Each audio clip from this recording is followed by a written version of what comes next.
هیوادارم دەنگ و سۆزی کەماندامانی سەنگەر بگەێنن بە گوێی هەموو نابەرپرسانەی کە بە نابەرپرسانە مەحاولە لەگەڵ کەماندامانی سەنگەرەکە. بەداخەوە برادەران لە ساڵی 2025 زۆربەی وەزارەتەکانی حکوومەتی هەرێمی کوردستان موچەی مانگی دەیان وەرگرت جگە لە کەماندامانی سەنگەر. ئەویش بەهۆی ڕێکاری گواستنەوەی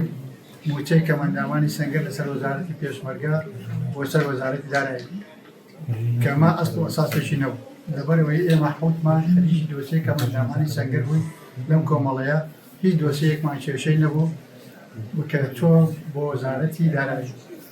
لە کۆی 4128 کەماندامی سەنگەر ئێمە 3528 دۆستیەکانمان بۆ خۆی ڕۆیشت و هەموو دۆستیەکانمان مەزبوط بووە. داوامان لە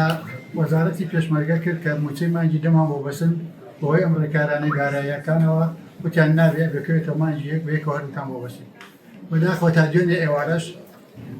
بەڕێوەبەراتی خانەنشینی لەگەڵ وەزارەتی دارایی هەردوو لیستی مانگی دە و پێچی بە یەکەوە بەست بوو بۆ کە موچەکەمان بێبێت. لە درنگانیشی ئێواراندا ئاگاداری بەڕێوەبەراتیان کردەوە کە نەخێت تەنها موچەی مانگی یەکە دێتە کەماندامانی سەنگەر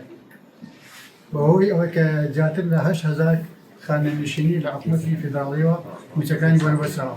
بەڵام ئەمە لای ئێمە ئەسڵ و ئەساسێکی نییە چونکە ئێمە ئەزانین موچەی کەماندامانی سەنگەری مانگیدا وەکو سەرجەم وەزارەتەکانی تر هاتووە لە وەزارەتی داراییدا خوێندراوە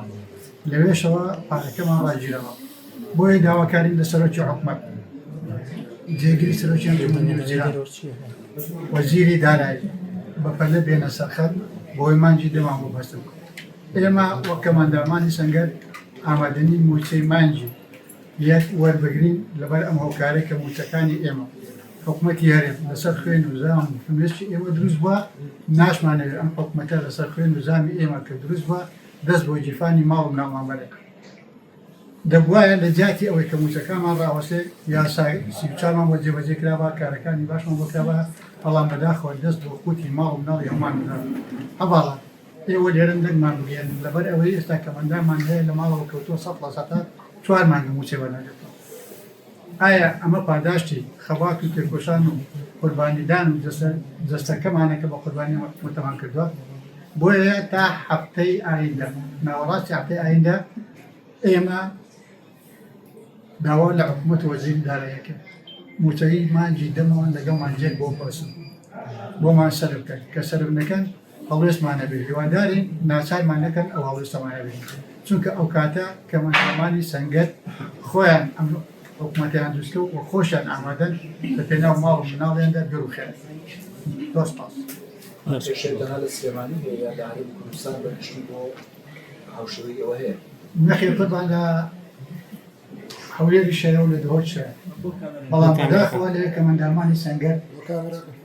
کە ناویان شەهیدانی زیندوو لەوێ ناتوان دەمکرد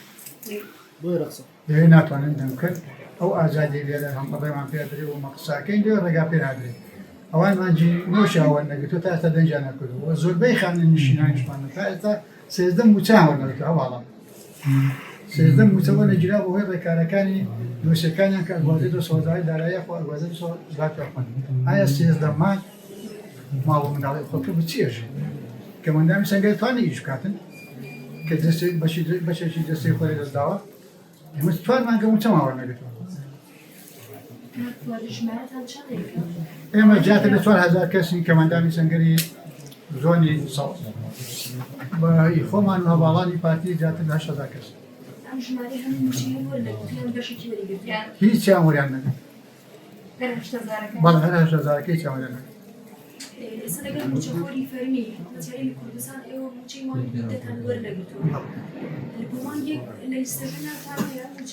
بۆ لیستی یەک هەمووی پشتڕاست کراوەتەوە زیاتر لە 3,200 کەماندامی ئێمە پشتڕاست کراوەتەوە کە قەرا و مانگی دە و یەک بێکەوە بەستێ بەڵام مانگی دایانەداوە بەڵێ پارەکە تەمیل کراوە بۆ وەزارەتی دارایی پارەکەی ئێمە لە وەزارەتی دارایی لەوێەوە قوفڵیان داوە بەڵێ پارەکە لە وەزارەتی داراییە هیچ هۆکارێک نییە بۆ ڕاگرتنی